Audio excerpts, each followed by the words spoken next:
உங்க அம்மா, அப்பா வாழ்ந்த சூழல யோசிச்சு பாருங்க. நல்ல ஒரு அருமையான கம்ஃபர்டபுளான சூழல்ல வாழ்ந்தாங்க. வாழ்க்கை முறை நல்லா இருந்துச்சு. அதாவது அவங்களுக்கு சமச்சீரான உணவு கிடைச்சுச்சு. அது மட்டும் இல்லாம, நல்ல எக்ஸர்சைஸ் உடற்பயிற்சி அவங்களுடைய வாழ்க்கை முறையிலே இருந்துச்சு.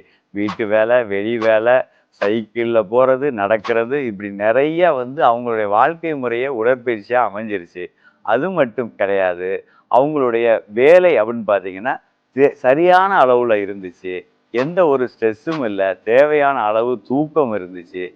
மது பழக்கம், புகைப்பழக்கம் தீய பழக்கமா இருந்துச்சு. ஆனா, இப்போ வாழ்க்கை முறையே டோட்டலா சேஞ்ச் ஆயிருச்சு.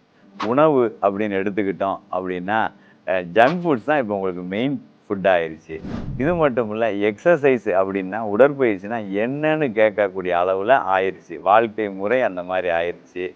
நீங்களும் சைக்கிள்ல போறது கிடையாது. ட்ரெட்மில்ல கூட துணி காய போடுற சாதனமா யூஸ் பண்றீங்க.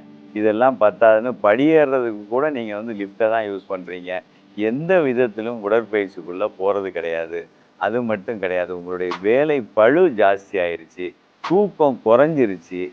இதோட இந்த மது பழக்கம், புகை பழக்கம் அப்படிங்கிறது இரு பாலருக்குமே ஒரு பெரிய ஏதோ ஒரு ஹீரோ மெட்டீரியல், ஹீரோயின் மெட்டீரியல் மாரி ஆயிருச்சு.